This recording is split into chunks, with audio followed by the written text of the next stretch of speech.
Hello बच्चों। आज के वीडियो में हम कोरिलेशन के शॉर्टकट मेथड की बात करेंगे। मेथड का फॉर्मूला होता है correlation N sum D X D Y minus sum D X into sum D Y divide by under root N sum D X square minus bracket में sum D X का whole square into under root N sum D Y square minus bracket में sum D Y का whole square. ठीक है, ये हमारा shortcut method का formula होता है। यहाँ पर dx और dy का जो कैलकुलेशन होता है वो हम एज्यूम्ड मीन के द्वारा निकालते हैं। एक क्वेश्चन को हम डिटेल में देखते हैं कि आखिर कैसे वैल्यू निकाली जाती हैं। इसमें x और y को आपको सीरीज दी जाएंगी। x की हेल्प से हम dx निकालेंगे, फिर इस dx का हम क्या कर देंगे, स्क्वायर कर देंगे तो dx स्क्वायर हो जाएगा।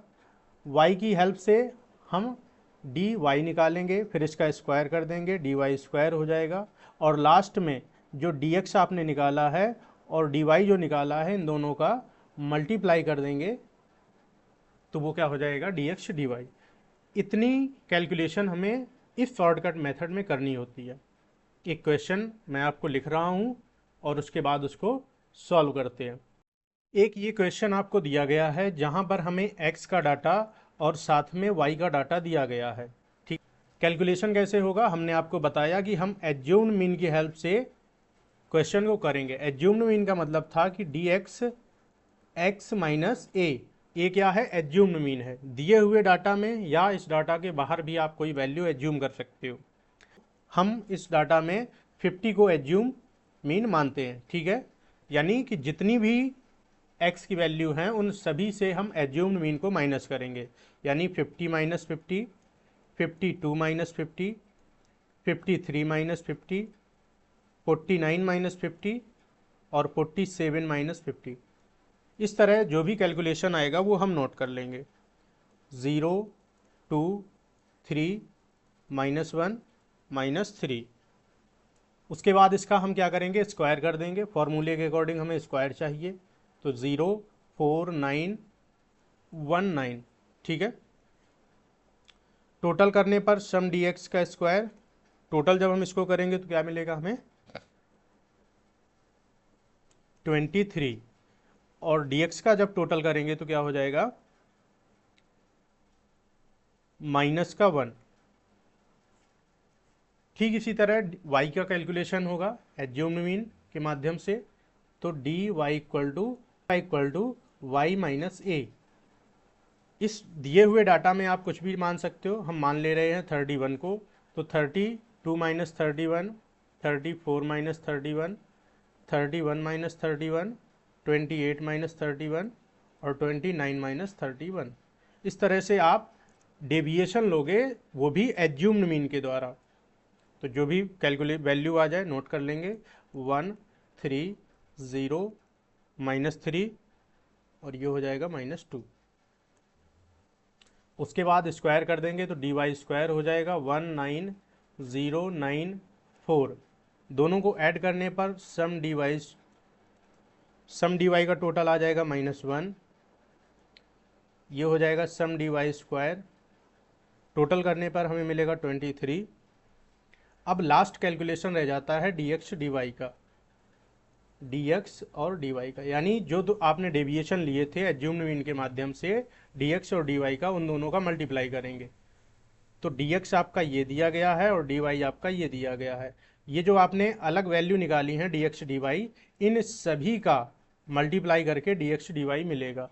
तो 0 और 1, 0, 2 और 3 मल्टीप्लाई करने पर 6, 3 और 0 का 0, -1 -3 -3, ये +3 हो जाएगा और -3 और -2 ये हो जाएगा 6। ऐड कर लेंगे सम dx dy हो जाएगा 15। ठीक है, जितनी वैल्यू हमें चाहिए थे फॉर्मूले के अकॉर्डिंग हमें मिल गई। n क्या हो जाएगा, यहाँ पर n हो जाएगा नंबर ऑफ ऑब्जर्वेशन जो कि 5 है। ठीक है, अब हम फॉर्मूले में रखेंगे और कैलकुलेशन कर लेंगे। फॉर्मूले के अकॉर्डिंग जो भी आपको वैल्यू चाहिए थी आपने कैलकुलेट कर ली हैं। अब हम फॉर्मूले को लिखेंगे और वैल्यू रखेंगे। R equal to N sum D X D Y minus sum D X into sum D Y divide by under root N sum D X का स्क्वायर ब्रैकेट के अंदर सम डी एक्स का whole square into under root N sum D Y का square minus bracket में sum D Y का whole square. ये आपका shortcut का फॉर्मूला था। जितनी भी वैल्यू चाहिए थी आपने निकाल ली। अब हम फॉर्मूले में रख रहे हैं, तो 5 इंटू 15 माइनस और -1 into -1 divide by under root N 5 into 23 -1 का square into under root 5 into 23 -1 का स्क्वायर। ठीक है, तो क्या हो जाएगा 75 -1 और माइनस का मल्टीप्लाई करने पर +1 हो जाएगा और फिर -1 तो कितना हो जाएगा -1। ठीक है, divide by under root 23 into 5 115 -1 into under root 115 -1।